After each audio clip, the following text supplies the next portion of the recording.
धीरे से, थोड़े आराम से चले ना, रास्ता टेढ़ बा, थोड़े धीरे चली। ही देख, जकरा ड्राइविंग के डी ना आवेला वो हमरे के ड्राइविंग सिखा रहल बाड़ी। पापा रउआ जैसे चलावे के बाद चलाई, हमके तो बहुत मजा आ रहल बा। हाँ बहुत मजा आ रहल बा, चुपचाप बैठा। हाँ पापा डिस्टर्ब होखी है। अगर रुद्राक्षी शांत बैठी तो हमरा के डिस्टर्ब होगी। और बोली अभी डांस करे शुरू कर दी। हाँ तो हमने यहाँ मजा करे ही आयल बानी ना, थोड़ा मस्ती करे दे के करा एंजॉय। रवा लोग के तो समझावल बेकार बा।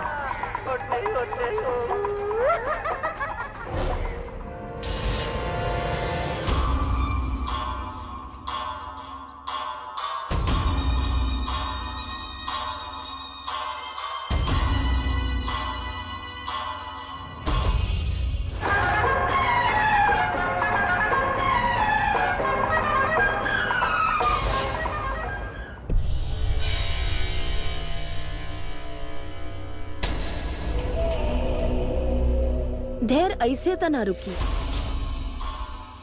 ओकरा सामने हम ही पत्थर के फेंक दे, ओकरा बाद उ तीनों के मार के हम अमर हो जाए, अमर हो जाए।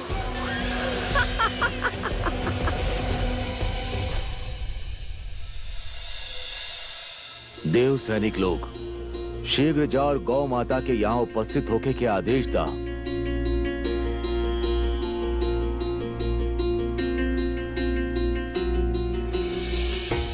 प्रणाम ब्रह्मदेव, रउआ हमके बुलैनी। गौ माता, देवी पौलमी के अनुचर के ओकर अमरत्व के भेद ज्ञात हो गई बा।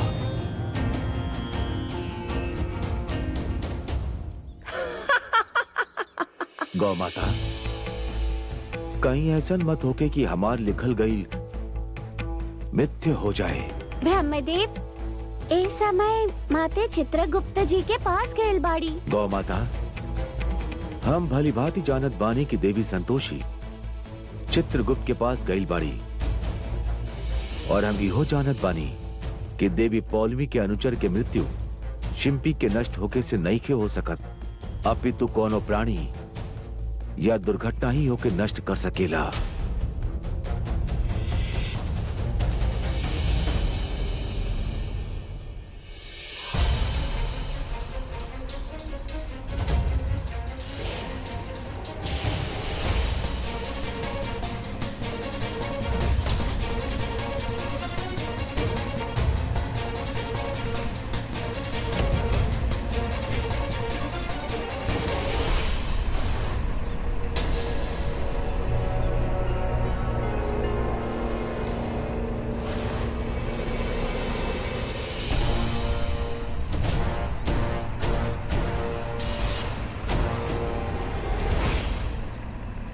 धैर्य सर, प्लीज बुरा मत मानी, बाकी थोड़ा धीरे चली ना, रास्ता ठीक नहीं है।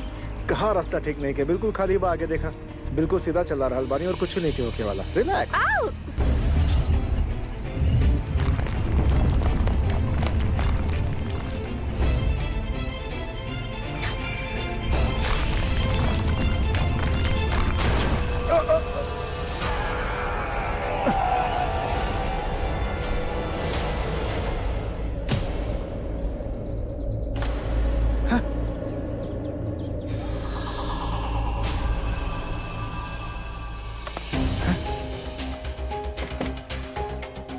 संतोषी, मम्मी, संतोषी, मम्मी, संतोषी, मम्मी, मम्मी, संतोषी, मम्मी, मम्मी,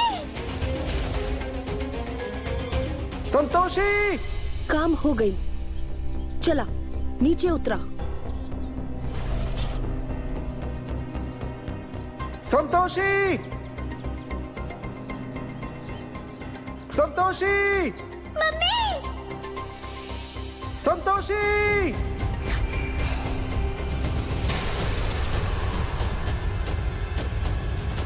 संतोषी।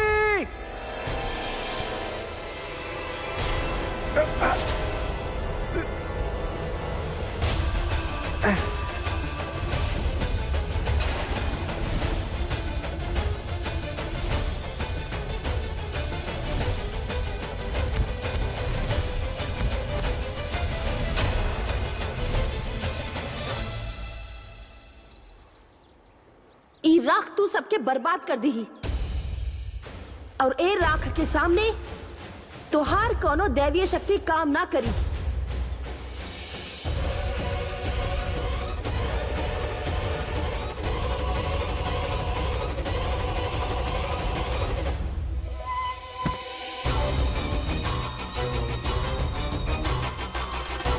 बाकी संतोषी कहाँ बिया? धैर्य सर, हम यहाँ झाड़ी के बीच में फसल बानी। संतोषी वहाँ बिया। तू ई दोनों पर ध्यान रखा, हम संतोषी के पीछे जात बानी।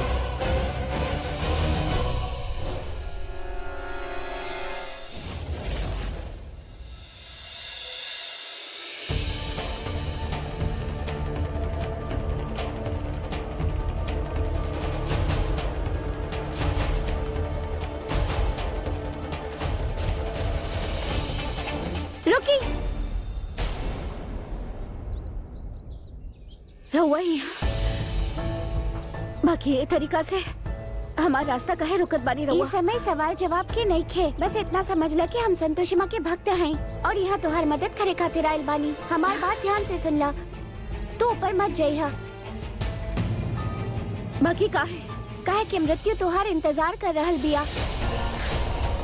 वहाँ तुहार पति और तुहार बेटी तृष्णा के कब्जा में बाड़े।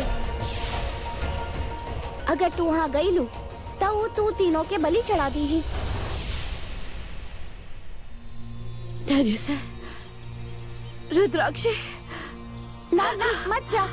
तू अपन मृत्यु के पास काहे भागत बाड़ू संतोषी? रवा कैसन बात करत बानी? अगर हम ना गई नहीं तो हमारे परिवार की रक्षा के करी? समय तो हर परिवार के सुरक्षा करी।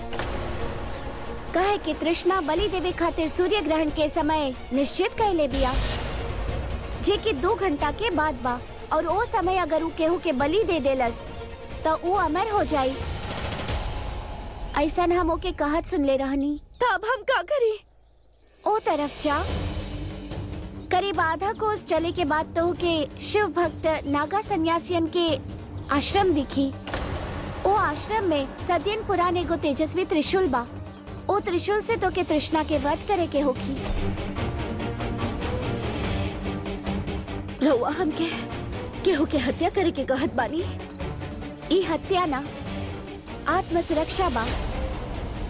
संतोषी माँ के भक्त केहू के भी अनुचित कार्य करे के ना कहे। ए समय तोहार पति और तोहार बेटी की जिंदगी तोहरा हाथ में बा। उनके बचावे खातिर तो के तृष्णा के वध करे के ही होखी।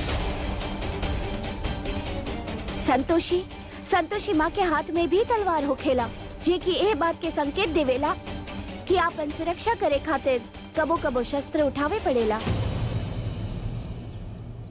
ए से तू तनी को विचार मत कर। रहुआ जी कहत बानी सही कहत बानी। बाकी हम अपन पति और बच्चा के छोड़ के कहीं और कैसे जा सकेनी?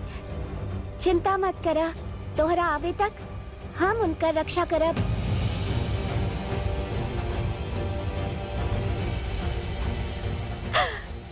समझ में नहीं क्या रहा का करी।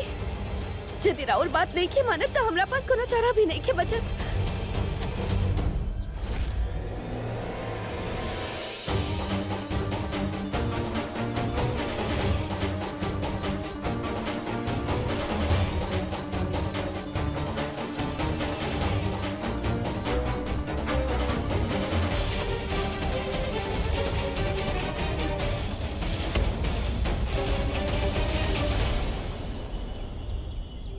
ना, हम संतोषी के पीछे ना जाए। यह हमरा खातिर डिस्ट्रैक्शन बा।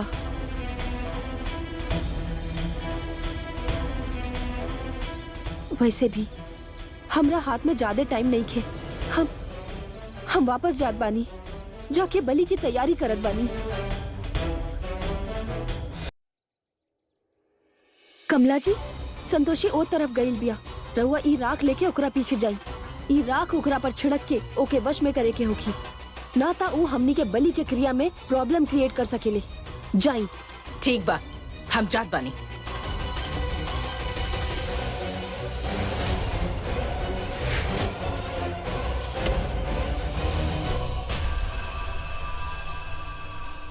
अब तू दोनों बलि चढ़े खातिर तैयार हो जा।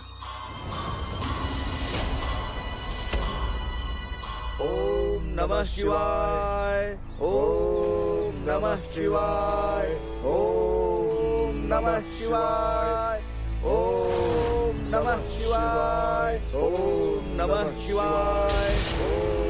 लागत बा यही त्रिशूल के बात करत रहली हूँ। यही त्रिशूल के लेवे के बा हमके।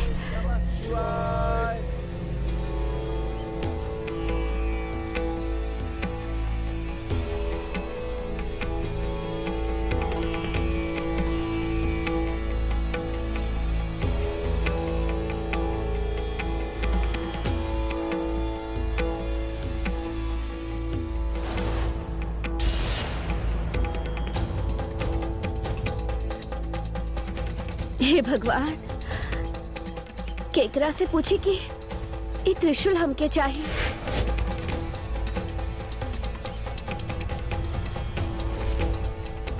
यदि ई लोग के जगह के पूछनी तो इनका ध्यान भंग हो जाई।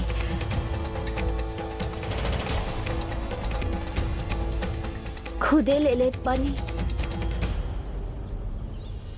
रुक जा।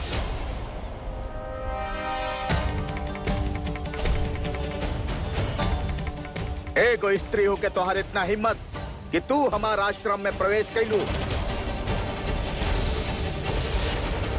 और हमार पवित्र त्रिशूल के हाथ लगावे के चेष्टा कैलू। तो के ई भूल के दंड मिली, अवश्य मिली। अगर बम बम बंदी बना लेके। क्षमा कर दी, क्षमा करब महाराज।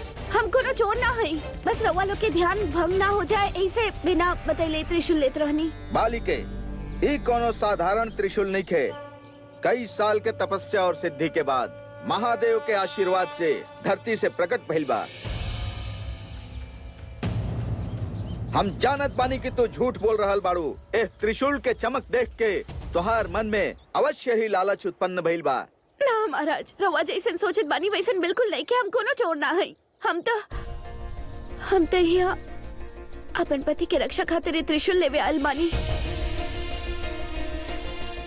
तोहार पति और तोहार बेटी तृष्णा के कब्जा में बाड़े। करीब आधा कोस चलला के बाद तो के शिव भक्त नागा सन्यासियन के आश्रम दिखी। ओ आश्रम में सदियन पुरान एगो तेजस्वी त्रिशूल बा। ओ त्रिशूल से तो के तृष्णा के वध करे के होखी। हम तो संतोषी माँ के भक्त हैं महाराज, और संतोषी माँ के भक्त कबो झूठ ना बोले। विश्वास करिए हमार।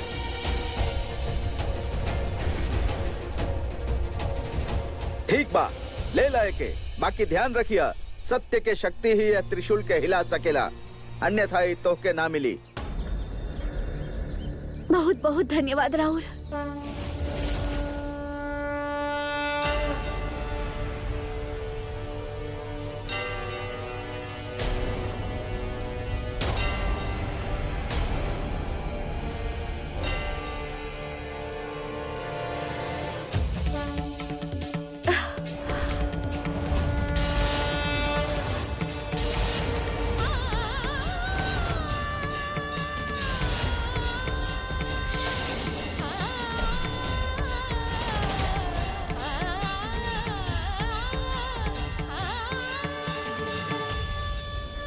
बालिके, हम काले रहनी ना कि भक्ति में शक्ति होगी तबे ये त्रिशूल अपन स्थान छोड़ी। भगवान शिव हमार सहायता करी। हे माँ संतोषी, हमके शक्ति दी।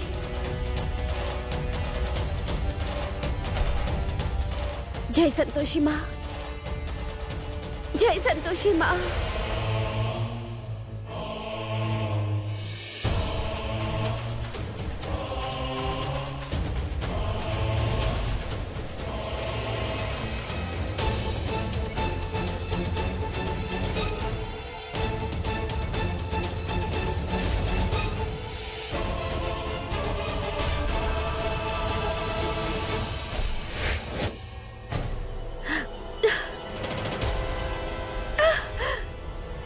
माँ,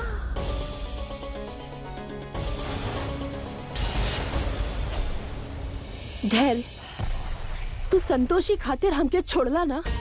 अब देखा तुहार एगो गलती तोहके कहाँ लाके खड़ा कर देले बा।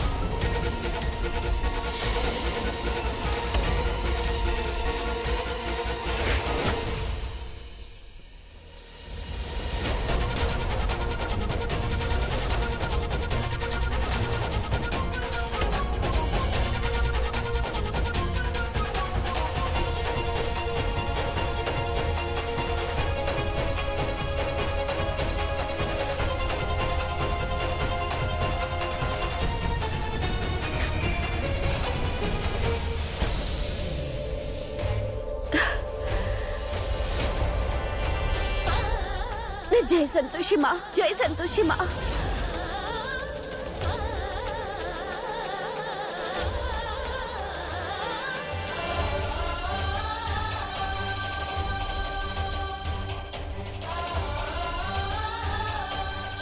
जदियो लड़की सच कह ले रहा है तो हमके शक्ति दी ही माँ।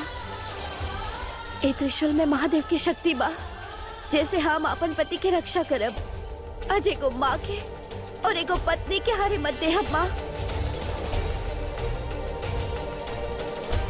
जय संतोषी माँ।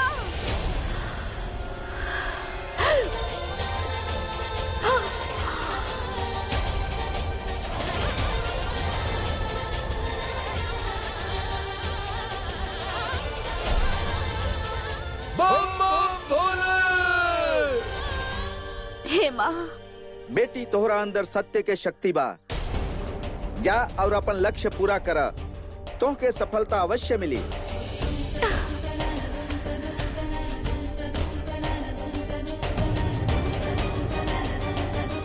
बेटी रुका। बेटी ए त्रिशूल में अपार शक्ति बा, बाकी ध्यान रहे एकर प्रयोग तू खाली एक बार कर सकेलू। हमारा आशीर्वाद तोहरा साथे बा। कल्याण होखे। धन्यवाद महाराज।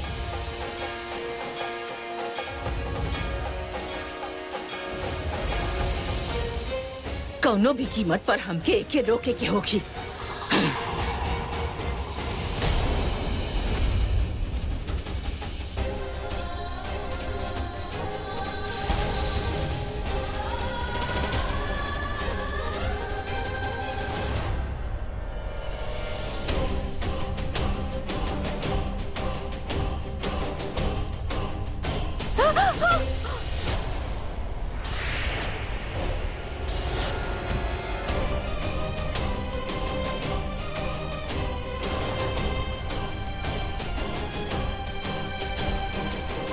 कहाँ जा रहा बाड़ी? आज हम तो के छोड़ब ना।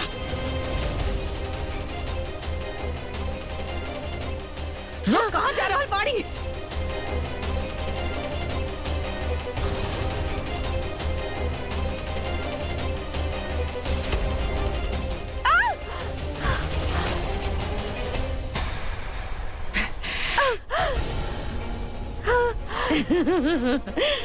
अब कहाँ जाइबे तू? जैसे ही राख तोरा पर पड़ी, तोर सब शक्ति नष्ट हो जाई। और जब शक्ति ही ना रही, तब कैसे बची तोर परिवार? ब्रह्मदेव, हमार सहायता के पश्चात भी कहीं संतोषी असफल मत हो जाए।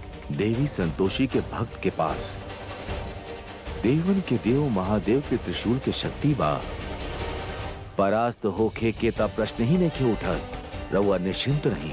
देवन के देव महादेव के त्रिशूल के शक्ति होकर सुरक्षा करी।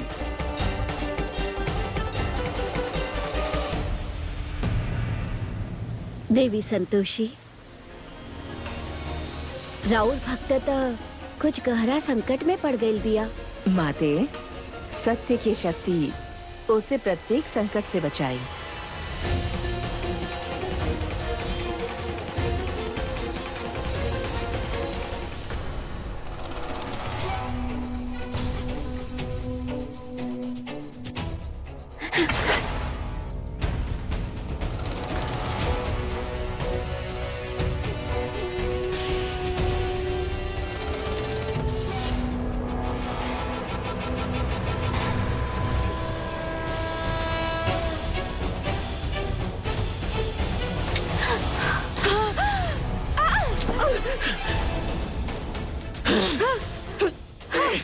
तू ऐसे नहीं की जा सकत।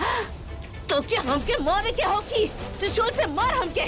हमको नहीं मार हमके। चलावा त्रिशूल, मार हमके। बेटी, ए त्रिशूल में अपार शक्ति बा। बाकी ध्यान रहे, एक कर प्रयोग तो खाली एक बार कर सकेलू। अद्भुत। ई स्त्री अपन प्राण के बलि दे के हमार प्रिय बन जाई।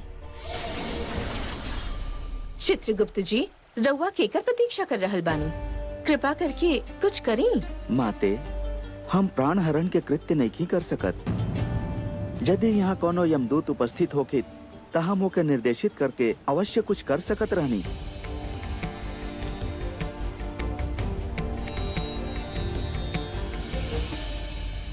यदि ई बात बा तो हम यमदूत के आवाहन करब।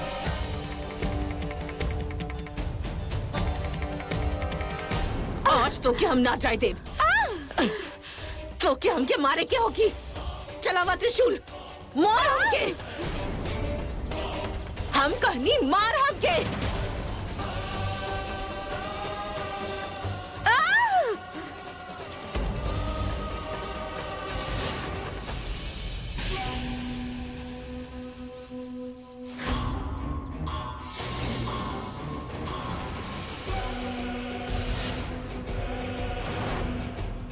अब तू दोनों के समय पूरा हो गई बा।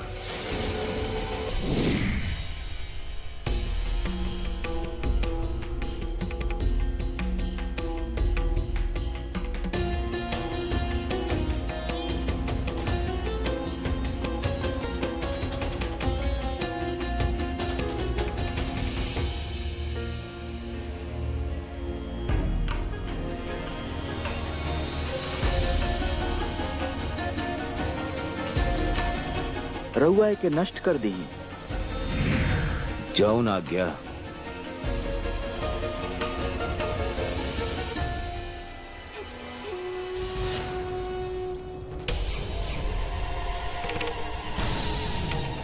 सबसे पहले हम तोर बलि चढ़ाई।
संतोषी, तू का सोच लू?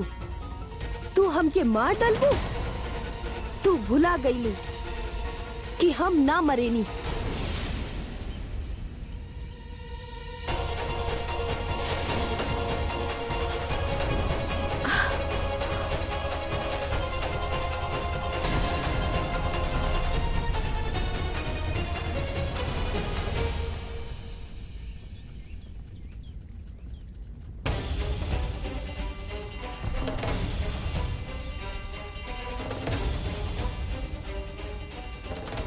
शक्ति भी तभी साथ देवेले तृष्णा जब सच्चाई साथ होके।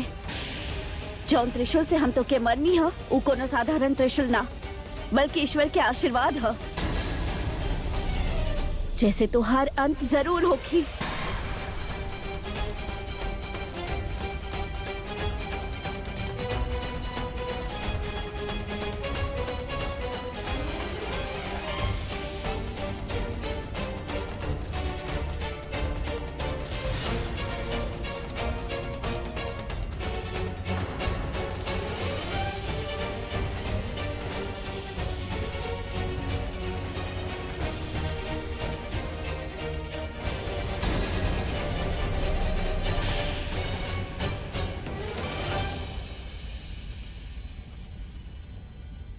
देवी संतोषी के भक्त हमार रचना के नष्ट कर देलस।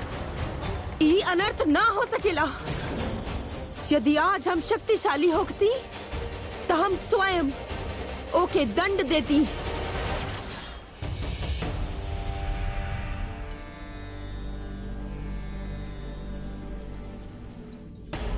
हे देवी पौलमी, ई का हो गई? रुद्राक्षी उठा बेटा, रुद्राक्षी, रुद्राक्षी, रुद्राक्षी। संतोषी, हमारे को बात सुना प्लीज।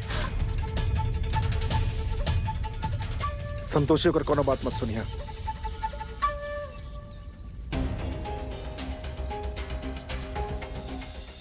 संतोषी होकर पास मत जाइए प्लीज। होकर कोनो भरोसा नहीं के। संतोषी, संतोषी, तृष्णा, संतोषी, संतोषी, तृष्णा, हम तो के हर बार मारे के कोशिश कई नहीं, और आज देखा तो के मारे के चक्कर में हम खुदे मर रहल बानी। तृष्णा, संतोषी, हमार गलती खातिर हमके माफ करता, प्लीज हमके माफ करता। हमार भक्त अंतिम क्षण में प्रहार नहीं खे कर रहल, अभी तो क्षमा मांग रहल बिया, लेकिन काहे? रुद्राक्षी उठा बेटा, रुद्राक्षी उठा। मरे वाला के अंतिम इच्छा पूरा गईल जाला। बोला तृष्णा। मर के तो हमके मुक्ति मिल जाई, लेकिन साथ में हमारे को बेटी बिया वो अनाथ हो जाए। संतोषी,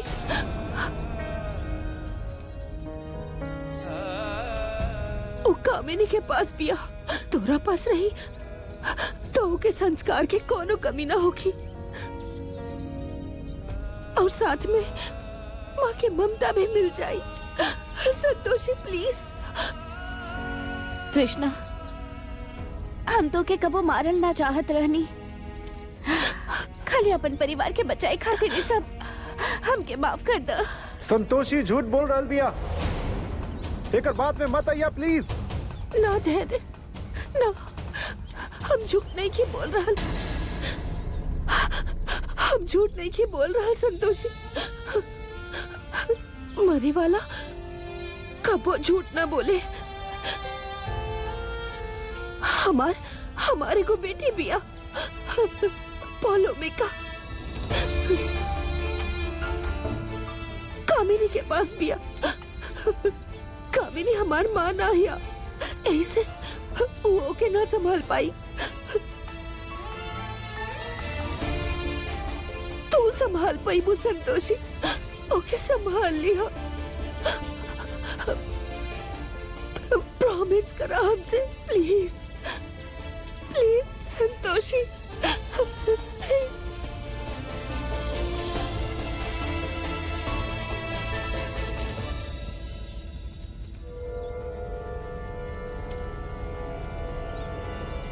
तृष्णा,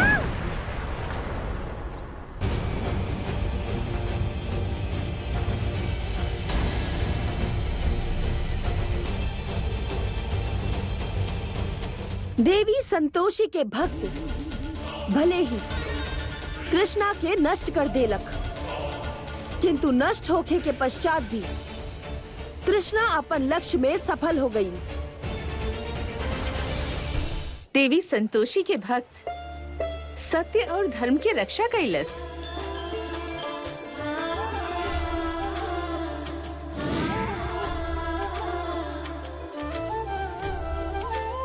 देवी संतोषी, हम जे लिखले बानी ओकर राउर भक्त मान रखलस। ओकर ये कार्य से हम अत्यंत प्रसन्न बानी। देवी, राउर समस्त भक्त प्रतिबद्ध बाड़े।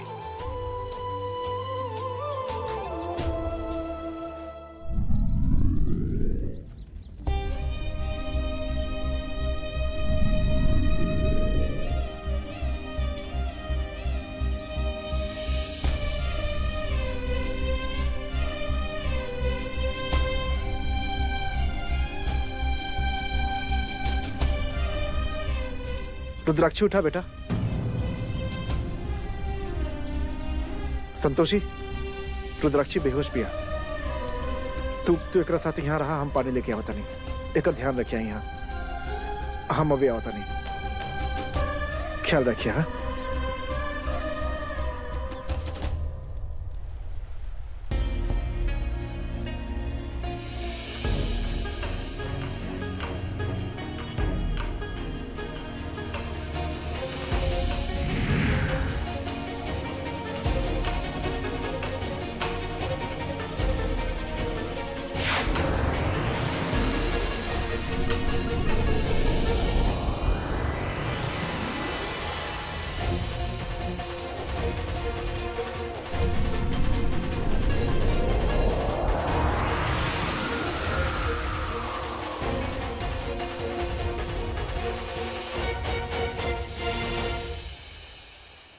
चित्रगुप्त जी, रउआ एके सुरक्षित काहे कर रहल बानी? हम एक परीक्षण हेतु रख रहल बानी माते,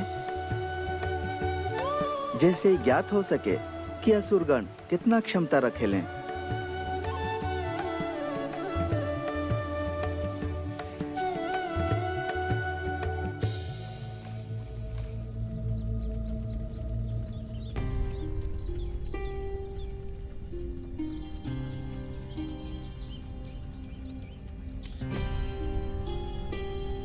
उठा रुद्राक्षी।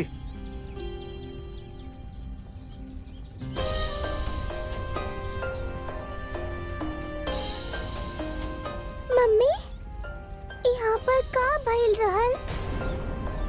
बेटा कुछ ना भइल बा। इतना समझ ले कि एगो बुरा सपना रहे जो टूट गई।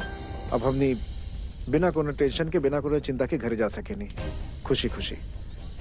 चली।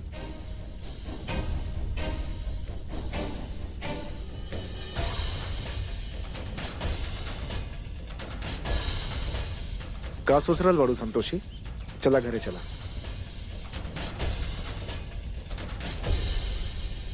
What is wrong with you? का सोचा ताड़ू तू? जौन होके के रहे वो हो गए। हमरा हाथ से केहू के हत्या भइल बा। तू जौन कुछ कैले बाड़ू हमनी के जान बचावे खातिर कैले बाड़ू। संतोषी, अगर तू तृष्णा के नाम मरतू तो हमनी के मार डारत। इनफैक्ट हम तो धन्यवाद कहल चाहते संतोषी माँ के, जे तोरा के इतना हिम्मत देहली कि तू ही कर पैलू। जब जब हमने मुसीबत या तकलीफ में रहनी है, संतोषी माँ हमेशा हमने के साथ देले बाड़ी। इस सब भुला के घरे चला। हमने सब तो बच गई नहीं धैर्य सर, बाकी वो बच्ची के का? संतोषी हमके देखे लागत की तृष्णा सच कह रहल बाड़ी। वो मरे से पहले भी हमने के अपनी बात में उलझावल चाहत रहे। संतोषी, जौन हो गल तो हो गल, को भुला जा। इनफैक्ट हमने के अभी रुद्राक्षी के बारे में सोचे के चाहिए।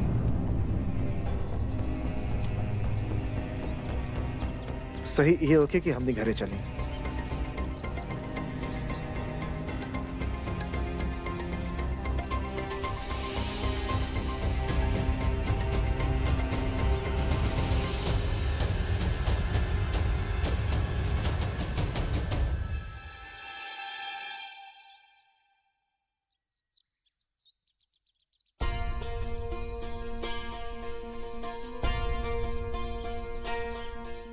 ये तृष्णा कहाँ रह गई? अब तक तो संतोषी के खत्म करके वापस आ जाए के चाहत रहल।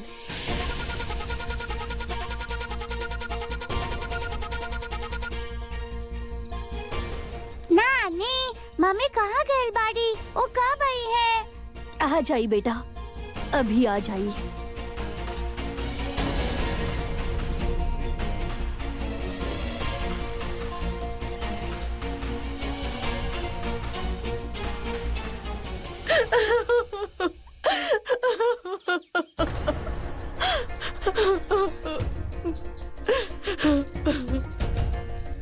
का भाई, सब ठीक तो बाना? तृष्णा कहाँ बिया? तृष्णा कहाँ बिया? कहाँ बिया तृष्णा? हाँ, बताइए हमके, कहाँ बिया तृष्णा?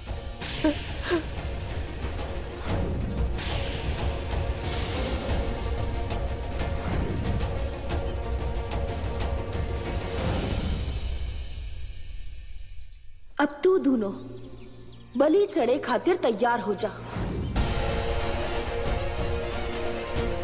बेटी, ए त्रिशूल में अपार शक्ति बा, बाकी ध्यान रहे एकर प्रयोग तू खाली एक बार कर सकेलू।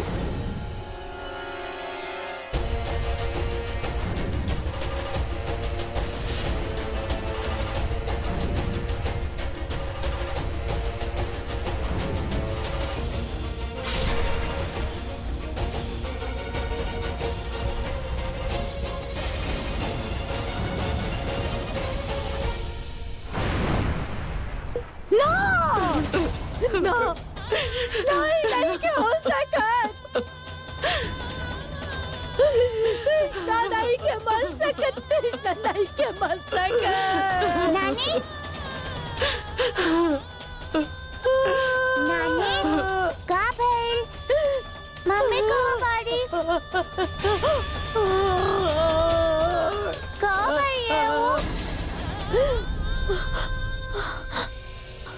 ना, हम पौलोमिका के सामने कमजोर नहीं खी पड़ सकत। हम के ओके संभाले के होगी।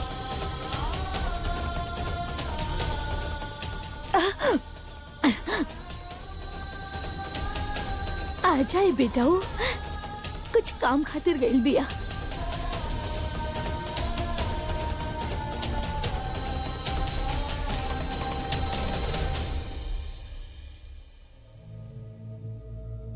अरे धैर्य, अरे बेटा तू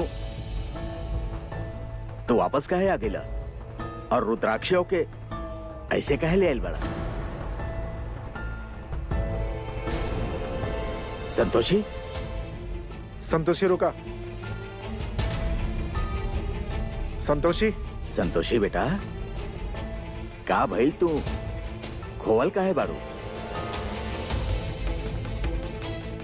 पापा,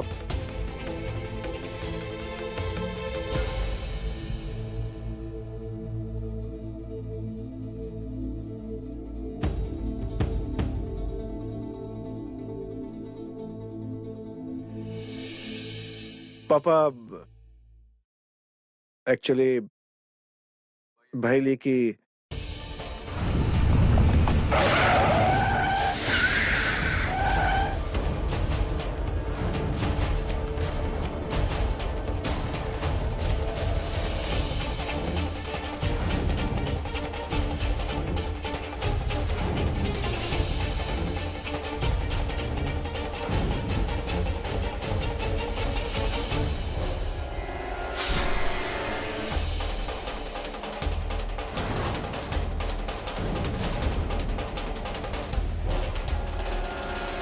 इतना कुछ हो गई। चला, भगवान के लाख लाख शुक्र बाकी तृष्णा नाम के ग्रहण हमनी के सिर से हटल। बाबूजी एकदम सही कह रहल बाड़े।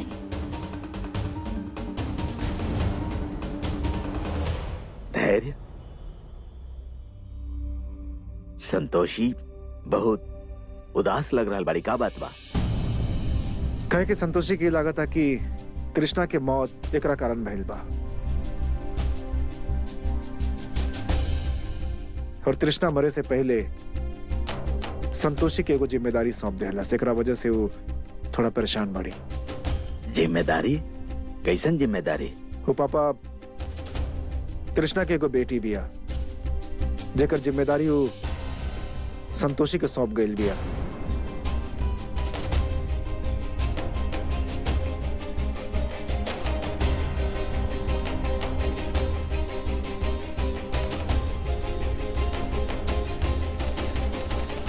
अब हमके समझ में नहीं आवत कि जौन एगो इतना झूठ औरत बिया, मक्कार औरत बिया, ऊपर ही संतोषी विश्वास कैसे कर लेलस। खैर बेटा, तू लोग जा, हाथ मुंह धो के आराम कर ला। एकरा बारे में बाद में बात कल जाए हमनी।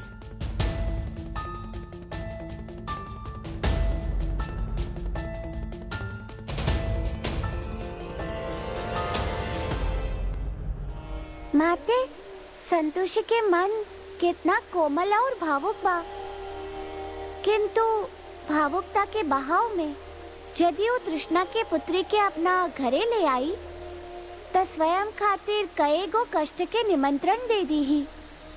गौ माता, भावुकता संतोषी के माननीय भाव है, जौन हानि और लाभ से भरे बा। एही से ओकरा खातिर का उचित होगी और का अनुचित इस समय पर ही छोड़ देवे के चाहिए।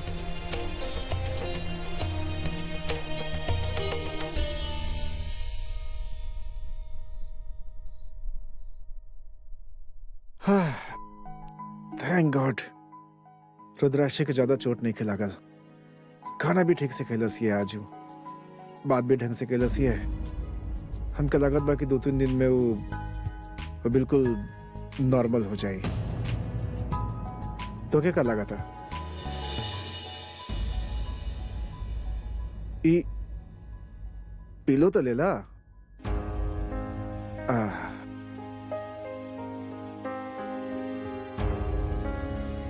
का भाई धैर्य सर, हमके तृष्णा के बेटे खातिर बहुत ही फिक्र होत बा। समझ में नहीं के आवत बच्ची अकेले कैसे रही। संतोषी एक बार याद करा कि वो कितना झूठ बोले भी हमने से। काका नहीं के कलस हमने साथे। अरे तृष्णा कोनो हद तक जा सकेले यार हमने के परेशान करे खातिर। धैर्य सर, हम तृष्णा खातिर ना होकर बच्ची खातिर परेशान होत बानी। और बहुत कुछ कैले बिया, बाकी ओकर कैल के सजा होकर बच्ची के ते देखी दे सकत ना। हमके लागत बा कहीं तृष्णा सच मत कहत होखे। यदि वो सच कहत बिया तो हमने के एक बार पता करे के चाहिए सच्चाई का बा। बहुत होगल संतोषी, प्लीज। अब एकरा बाद हम तृष्णा और तृष्णा के बेटी के बारे में एक बात नहीं के सुनब हम। और ना तू सोचबू उनका बारे में और ना कुछ बोलबू। और अगर कुछ बोलबू ना तो ठीक ना होगी।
संतोषी,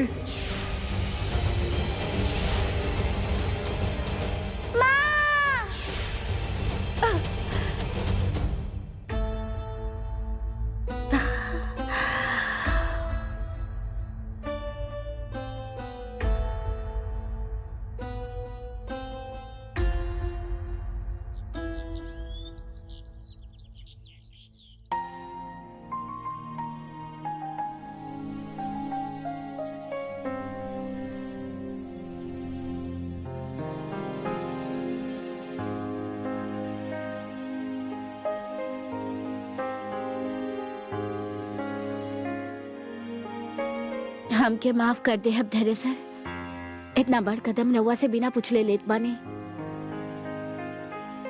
हम जानत बानी रउआ हमसे ज्यादा दिन तक नाराज ना रहब।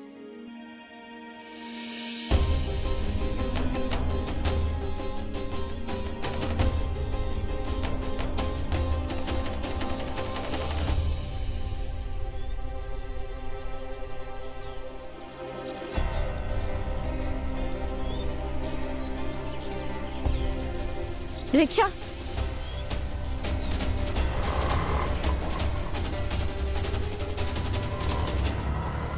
नानी रवा काले से बोलत बानी क्या हमार मम्मी आई?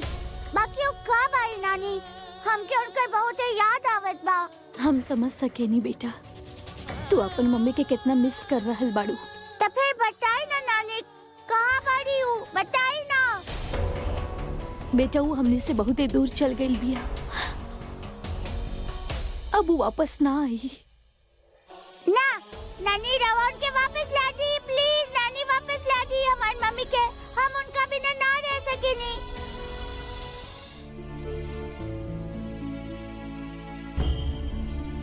मत रो बेटा, आजा बेटा, हमरा साथे चला।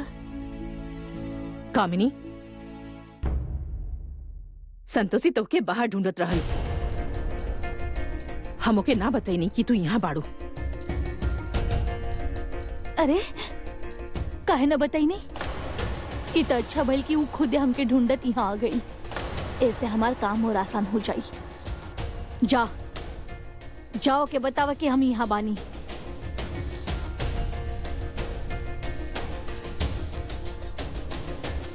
बस बेटा, और थोड़ा सा इंतजार कर, तो हर नया मम्मी आ रहल बाड़ी।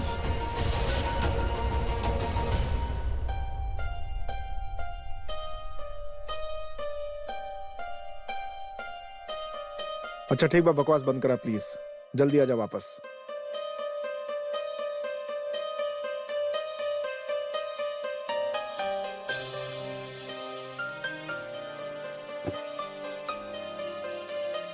हमरा इतना समझेला के बाद भी ना संतोषी पर कोनो असर नहीं खे।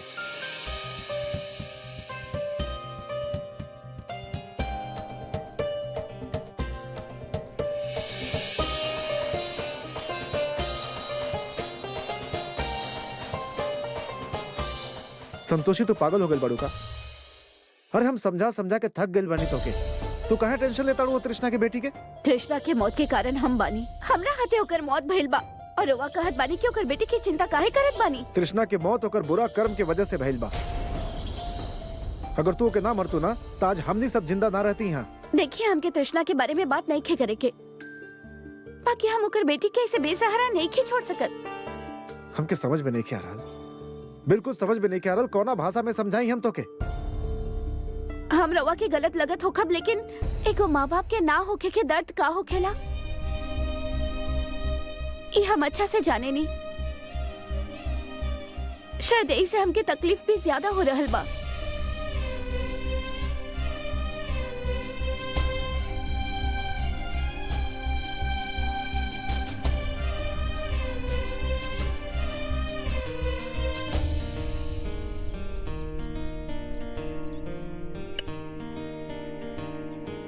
टीनू भैया चली ना, हमने गुड्डा गुड्डी वाला गेम खेलल जाओ। हमके लड़कियन वाला खेल नहीं के खेले के।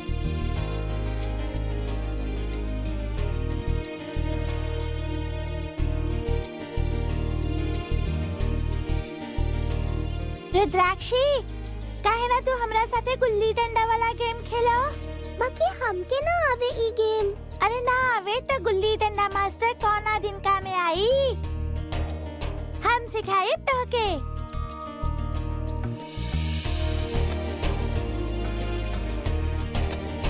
सबसे पहले गुल्ली हवा में उछालो, ओकरा बाद गुल्ली के जोर से अपन पूरा शक्ति लगा के मारो। ऐसे।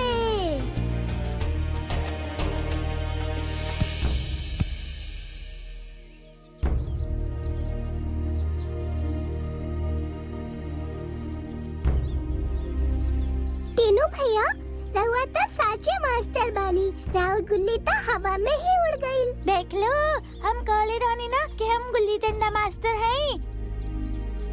तो के पता बा, जितना दूर जाकर गुल्ली जाला वो उतनी अच्छा खिलाड़ी मानल जाला। तो हमहू एक बार ट्राई करी। हाँ करो ना, बाकी अगर तू हार गईलू तो के अपन गुल्ली लंगड़ी करके लावे के होखी। ठीक बा, लावा हमार बारी।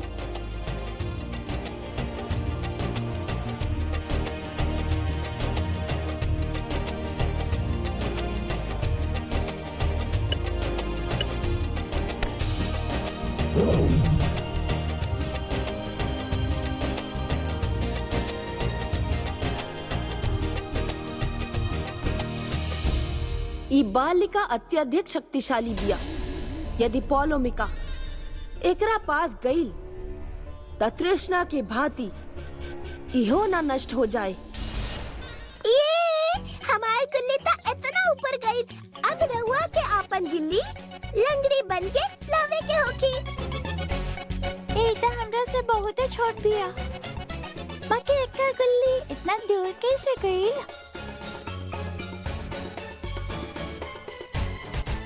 पापा हम समझा समझा के थक गए बानी संतोषी के, बाकी वो बाड़ी की समझे खातिर तैयारे नहीं की। रहुआ पता नहीं कि वो आजो बाहर गेल रही वो तृष्णा के बेटी के ढूंढे खातिर। और बात माने लिए से हम कहा था नहीं, रहुआ से रिक्वेस्ट करता नहीं कि ओके समझाई, शायद राउर बात मान जाए।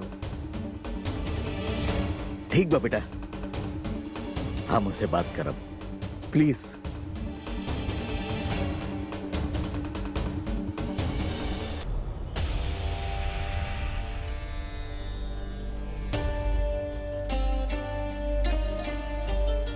देवी पौलमी के का दशा हो गई बा? अनुचित कार्य करे के यह दशा होखेला।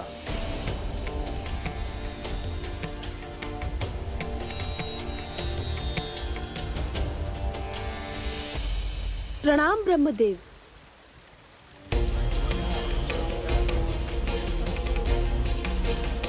समस्त देवगण कृपा करके देव सभा में शांति बनेले रखी। देवी पौलमी बिना अनुमति ये प्रकार देव सभा में राउर आवे के प्रयोजन? ब्रह्मदेव, हमके लागत रहल कि देवलोक न्याय के स्थापना करेला, किंतु हमार विचार अनुचित रहल। देवी पौलमी स्पष्ट रूप से कहीं जरौआ कहल चाहत बानी। ब्रह्मदेव, धरती लोक पर हमार प्रतिनिधि के वध करके पुनः देवलोक बुला लेल गई, किंतु देवी संतोषी के प्रतिनिधि अभी भी उहे बिया। का ई एक पक्षीय निर्णय ना बा?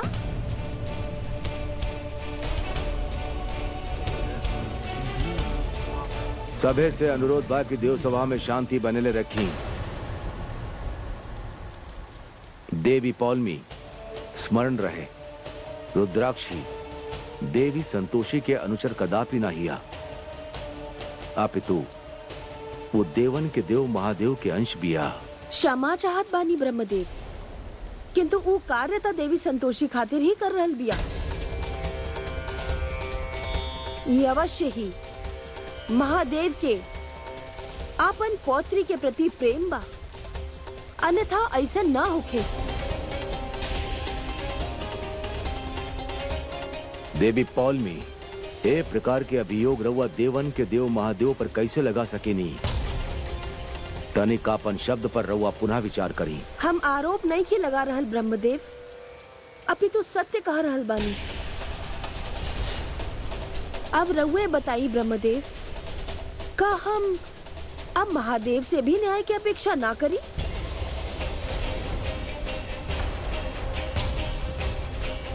माते, देवी पौलमी ऐसन काहे कर रहल बाड़ी? कहीं पुनः कोनो षड्यंत्र तो नहीं रचल? अब हंसता हमके भी कुछ ऐसा नहीं हो खतबा देवी संतोषी। उचित कहनी रहुआ माता लक्ष्मी।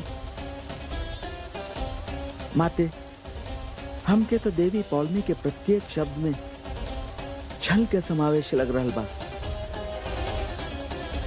देवेश, रहुआ भले ही हमार सहायता ना करी, किंतु रहुआ सत्य के समर्थन तक करब ना। कैसन सत्य? ई सत्य कि हमरा साथे पक्षपात हो रहल बा। रहुआ देव सभा में महादेव के विरुद्ध निंदा प्रस्ताव पारित करे के होखी।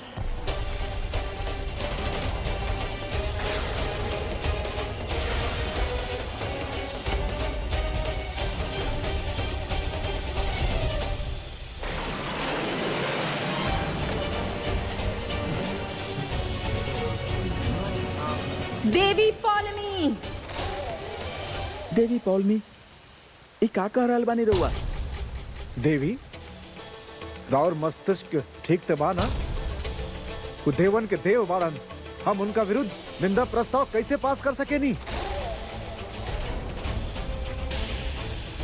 देवी पौलमी ए प्रकार के अभियोग रउआ देवन के देव महादेव पर कैसे लगा सकेनी? कृपा करके आपन आरोप और विचार पर पुनः विचार करी। ब्रह्मदेव, हमरा साथे ता ऊ पक्षपात कैले ही बाड़े। हमार प्रतिनिधि के ता ऊ धरती लोक से बुला ले ले, किंतु आपन प्रतिनिधि के देवी संतोषी के सहायता करे खातिर उहे पर छोड़ देले। ई पक्षपात ना बा ता और का बा ब्रह्मदेव? देवी, वो महादेव बाड़न, देवन के देव। वो ऐसा कोनो कार्य नहीं खन करिहन जैसे देव लोक और धरती लोक में कुछ भी असंतुलन होखे। ऐसा मूर्खन के भांति बात कल बंद करी। और रउआ जौन बात कहले बानी ओकरा खातिर रउआ के पश्चाताप करे के ही पड़ी। हम कोनो अनुचित बात नहीं की कइले जेकरा खातिर हमके पश्चाताप करे के पड़ी।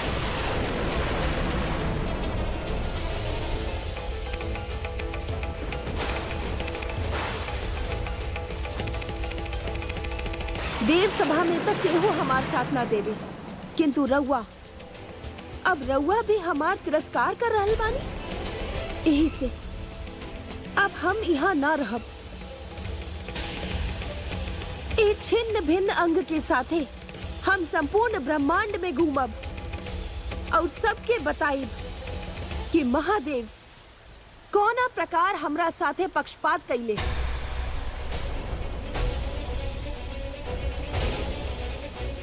ब्रह्मदेव, हमार प्रतिनिधि के साथे कईल गईल पक्षपात हमरा साथे कईल गईल पक्षपात बा।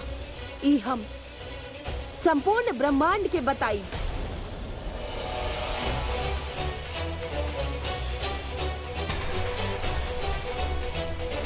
हमके यहाँ से ले जाइल जाए।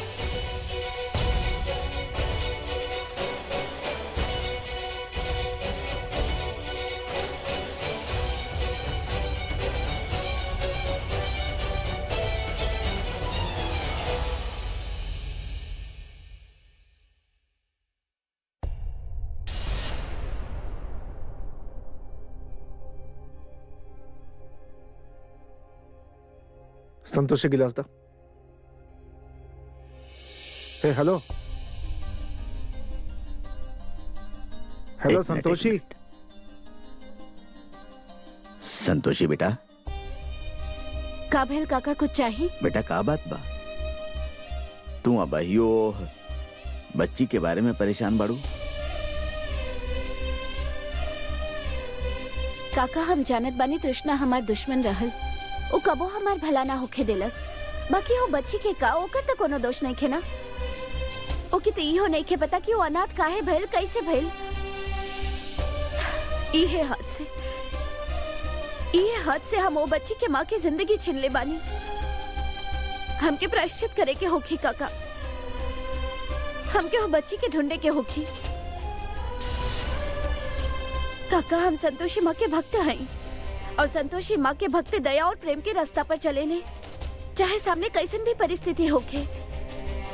ऐसे में हम वो अनाथ बच्ची के अकेले कैसे छोड़ दी?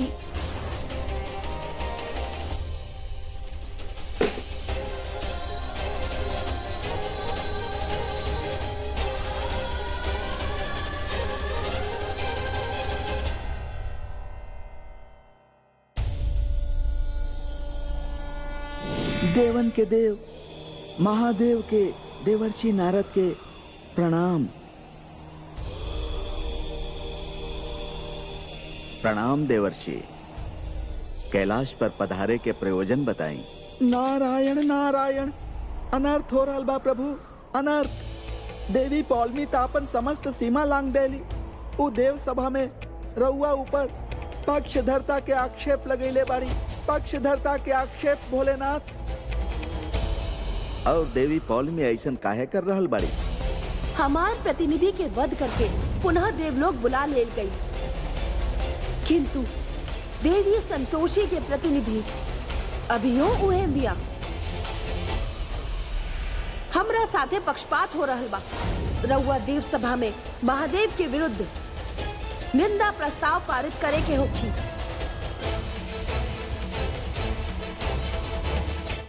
बिना सत्य जनले हमरा पर केहू आरोप लगावे,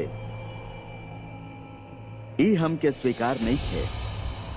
देवर्षि, रउआ देवी पौलमी से जाके आग्रह करी कि वो हमरा से आके भेंट करस। जानी तो सही कि देवी पौलमी चाहत का बाड़ी। जैसन राउर आज्ञा महादेव, जैसन राउर आज्ञा। नारायण नारायण।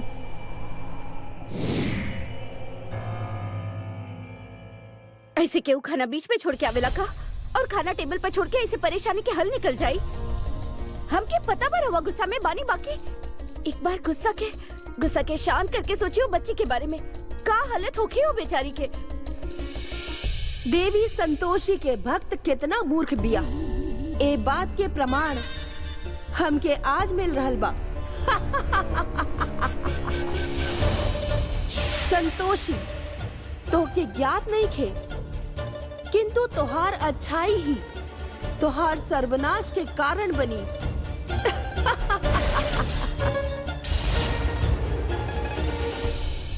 माते संतोषी धरती लोक पर पोलोमिका खातिर प्रेम के धरा बहा रहल बिया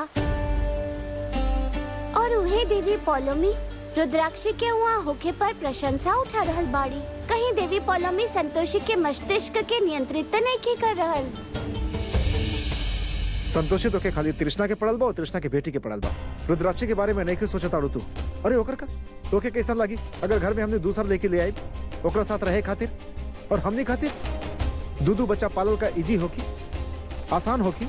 रवा के समझावल एकदम बेकार बा। रवा खाली अपना बारे में सोचनी, कब वो बच्ची के बारे में सोचनी, ओ बच्ची के नजरिया से तो सोची, ओकर माँ बाप बड़े जे ओकरा बारे में सोची है। हाँ तो ठीक बा, हमके बस समझावा please. And for God sake तोरा मन में जौन आवे ना, जौन समझ में आवे उ करा। बाकी एक बार सोचना, तू ओकरा पर विश्वास करे जा रहल बाड़ू जौन हमनी के कदम कदम पर धोखा देले बाड़े। हम सोच लेले बानी हमके का करे के बा और हम वही करब जे हमके सही लागत बा।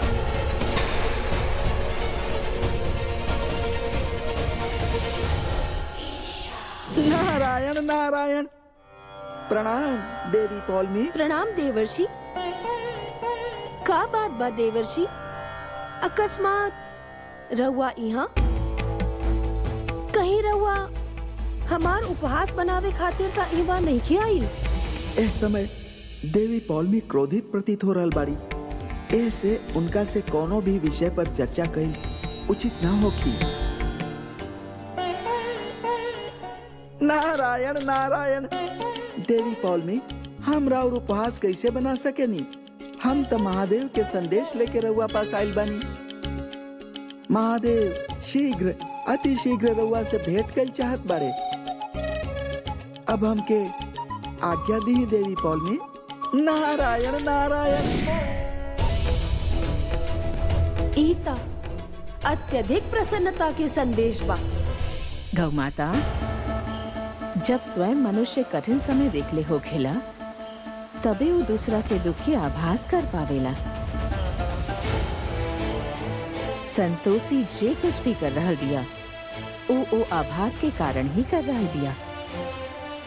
ओके पौलमिका के सत्यता के जानकारी नहीं थे।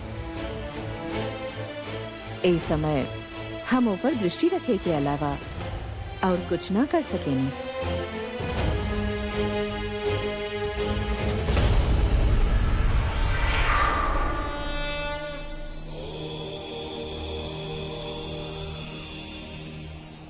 स्वागत बा देवी पौलमी। कहीं का समस्या बा राउर? महादेव, रहुआ ता देवन के देव वानी, रहुए सत्य के स्थापना करेनी। रहुआ इहो ज्ञात बा कि संसार में संतोष के साथे साथे लोभ के भी आवश्यकता होखेला। एकरा बिना उहाँ के कार्य नहीं के चल सकत। ईर्ष्या के देवी होखे के नाते लोभ के बचा के रखल हमार कर्तव्य बा, जबकि रुद्राक्षी इस सब के शत्रु बिया। जब हमार प्रतिनिधि के वहाँ से बुला लेल गई तो रुद्राक्षी के वहाँ रहे से संसार के संतुलन ना बिगड़ी। रुद्राक्षी सशरीर धरती लोक पर नहीं गई देवी पौलमी, अपितु रुद्राक्ष के बीज के रूप में गई बड़ी और वही रूप में उनकर विकास भइल बा। ऐसे राउर ये आरोप निराधार और अनुचित बा। हाँ, यदि रउआ के उनकर शक्ति से समस्या बा तो हम रउआ के वचन देत बानी कि भविष्य में वो आपन शक्ति के प्रयोग ना कर पाई हैं।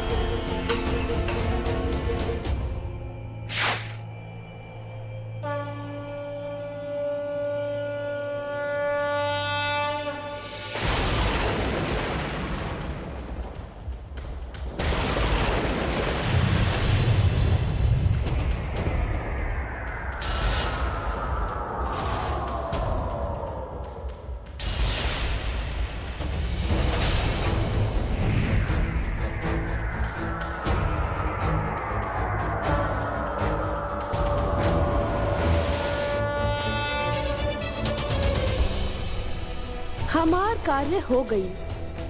रुद्राक्षी, अब ना ता तोहरा पास शक्ति बा ना ता सामर्थ्य। अब तू पौलमिका के सामना ना कर पाई।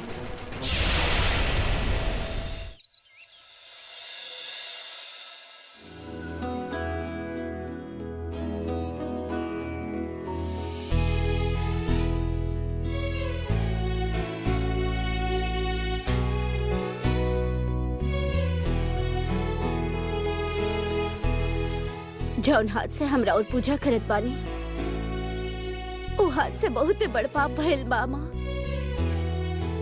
समझ नहीं क्या रहल कैसे प्रायश्चित करी। वैसे के उपाय बा जिसे मन के शांति मिल सकेला। कोनो तरीका से हमके बस तृष्णा की बेटी मिल जाए। माते, देवी पौलमी रुद्राक्षी के शक्ति पर विराम लगवा देले बाड़ी। उहे संतोषी पौलोमिका के अपना घरे लायल चाहत बिया। कृपा करके कुछ करी माँ। गौ माता, तनिक धीरज रखी। संतोषी, तू स्वयं अपन मृत्यु के मार्ग बना रहल बाड़ी।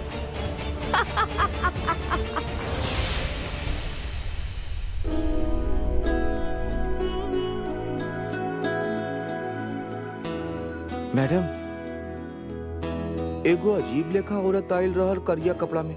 वो हमके स्लिप देलक, रउआ के देवे के कहले रहल। जी जय।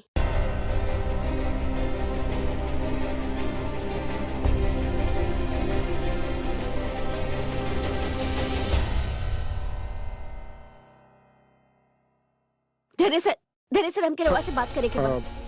हाँ ठीक बा, लेकिन यार मीटिंग खातिर लेट होता नहीं, हम बाद में बात करब। दरअसल तृष्णा की बेटी की पता चल गई बा। चल क्यों के लेके आवल जा।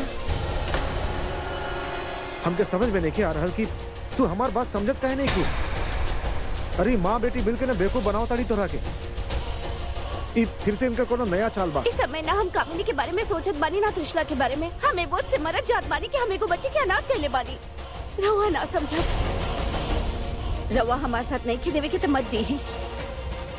हम अकेले ही ये बच्चे के लेके आ जाई। एक मिनट, कहाँ जाता हूँ? यहाँ रवा। ठीक बा, हम चलाता नहीं। वैसे भी तू हमारी बात कहाँ सुने वाला बाड़ू। चलो। नानी, हम वेट करत करत थक गइल बानी। बताई ना हमार मम्मी कब आई है? बस बेटा, थोड़ा और इंतजार कर लो।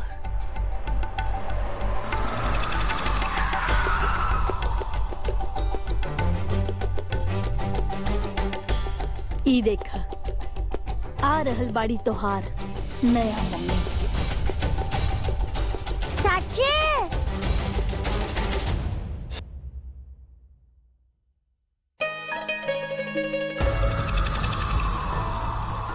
कहाँ बिया तृष्णा की बेटी? मिले के बा हमके उसे। ई बिया।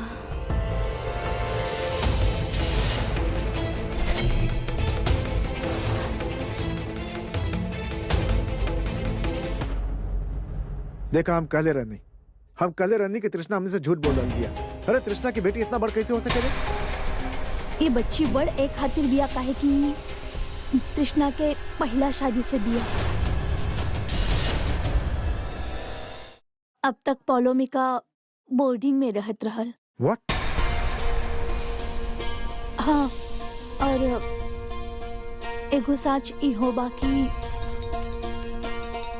हम तृष्णा के माँ ना हैं। वो हमके पैसा देले रहल ओकर माँ बने खातिर। तोहरा साथे ओकर घर बस जाए ऐसे हम ओकर साथ देत रहनी।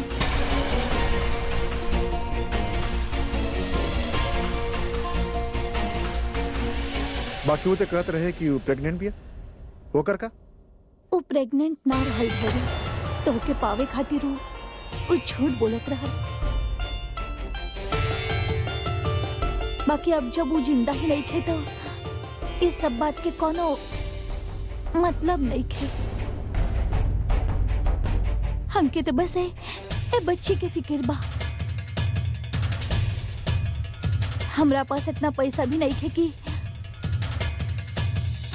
हम एकर देखभाल कर सकी। सुन लो तू, एगो ऐसन औरत जो हमेशा झूठ बोलल होखे, एक नंबर के मक्कार औरत, ओकर बात हमनी काहे मानी? और अगर पैसा नहीं खे तो हम का करी? संतोषी हम का करी जेकर बच्ची बिया ले जाए? यदि वो इतना लायक होखी तो कृष्णा के ये सब करे के कोनो जरूरत ना होखी। यदि तू एक अपना साथे नहीं खले जा सकत तो कोनो बात ना, हमें बच्ची के साथे कोनो भी हालत में गुजारा कर लेब, खुद भूखे रह लेब, बाकी एकर पेट भरे के कोशिश करब। एकर कोनो जरूरत नहीं है, बच्ची कहीं दर दर ना भटके। एके हम अपने साथे लेके जाए। अरे तू पागल हो गई बाड़ू का? अरे ये झूठ बोलो ताड़ी, इनका नाटक बात होके समझ में नहीं आ रहा। ये फिर से इनकर कोनो नया चाल बा। लागत बाई बेवकूफ हमार पूरा प्लान चौपट कर दी। दरअसल देखिए एके देख के रोवा लागत बाकी जे कुछ भी भइल बा ओमे एकर कोनो हाथ बा। एके ले चली ना प्लीज, ना तो हर वक्त हम एकरा बारे में सोचत रहब।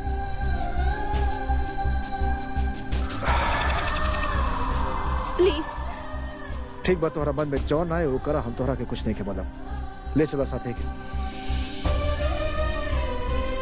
अच्छा तू दोनों ही रुका, हम एक सामान लेके आवत बानी। चलो बेटा।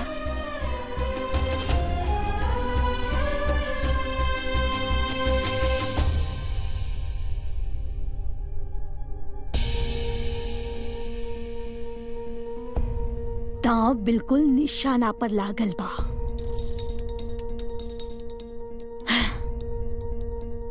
पौलोमिका, तो के पता बाना तू कहाँ जा रहल बाड़ी? हाँ नानी। जॉन आंटी बाहर खड़ा बाड़ी, उहे तोहार मम्मी के मरले बाड़ी। नानी हमके सब पता बा कि अब हमके का करे के बा। बस इहे रास्ता पर चल के ही तोहार मम्मी के आत्मा की शांति मिली और हमार पश्चाताप पूरा होगी। ऐसे नानी हम उनका जिंदगी एक झटका में ना छीनब, बल्कि उनके हर दिन मारब। जब वो सुकून से जी ना पाई है ना, वो मरे से भी ज्यादा खराब होगी।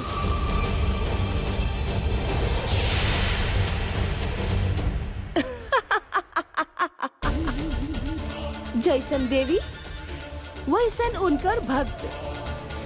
अद्भुत सोच बा तोहार पौलोमिका, तू अवश्य अपन कार्य में सफल होखबू पुत्री।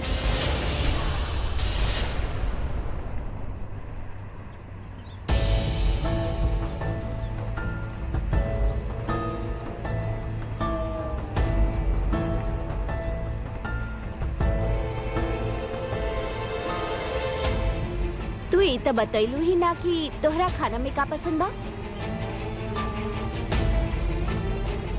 बता दे फिर हम तोहरा खातिर उहे बनाई।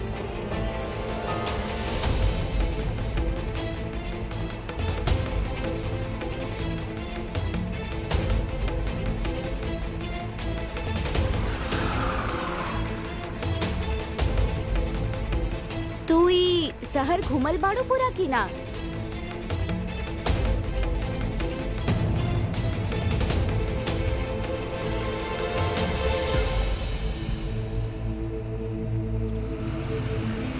अच्छा बेटा, तोहरा कुछ रास्ता से लेवे के बाका? घर जाए से पहले हमने बाजार उतर सकेनी। अगर कुछ लेवे के होके तो हमके बताई है।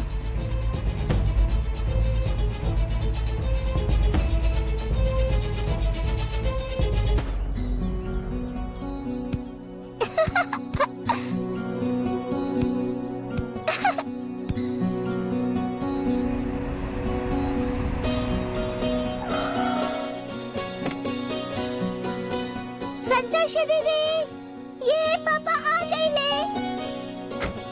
ये पापा आ गए ले।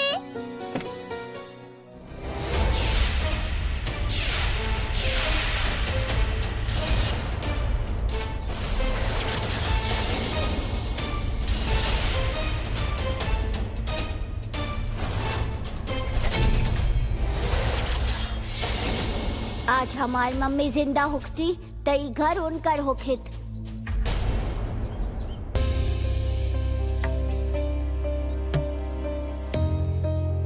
मम्मी ई के हा? ई तोहार नया दोस्त बाड़ी पोलोमिका। अब से यहीं रही है तू लोग के साथ। अरे वाह, देखा टीनू भैया, अब हमने के खेले खातिर एगो और नया फ्रेंड मिल गई। हाँ, अब तू गुड्डा गुड़िया के खेल एकरा साथे खेल सकेलू।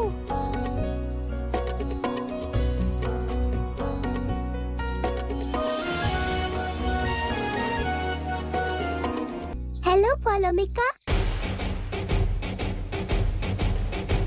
तो के हमरा साथे बहुते मजा आई।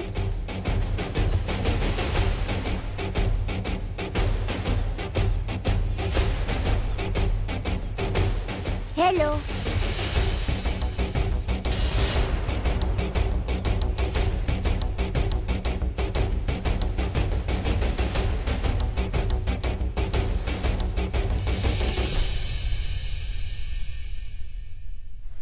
माते, ई त बड़ा विचित्र घटना बा। हमार नाम रुद्राक्षी बा और हम अपन मम्मी के फेवरेट बानी। बेटा रुद्राक्षी, ये सब बात ना बाद में करी है। अभी तू पोलोमिका के अपन कमरा में लेके जा। अब से पोलोमिका तोहरा साथे रही, तोहरा कमरा में। ये हमके पार्टनर मिल गई। अब हमने डिनर खूब धमाल करब। धमाल का बाद में करे के, पहले हम तो के अपन रूप दिखावत बानी। आवा, आजा।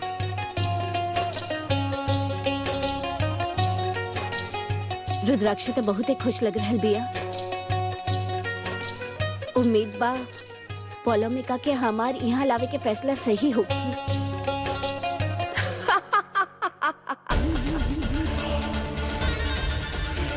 हमार भक्त के पुत्री ओही की भांति चतुर बिया। उ शीघ्र ही आपन स्थान बना ली। ई हमनी के किचन बा, तो के हम अभी ठंडा पानी पिलावत बानी। प्यास लागल होखी ना?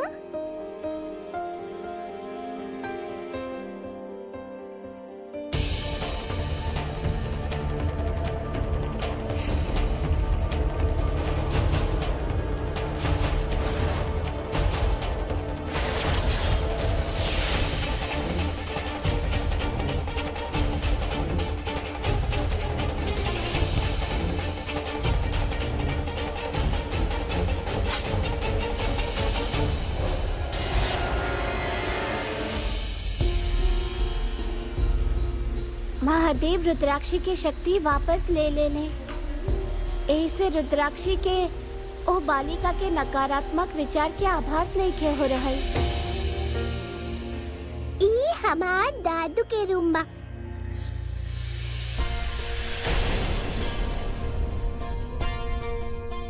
अब हम तो के केहू और के रूम दिखावत बानी। आवा।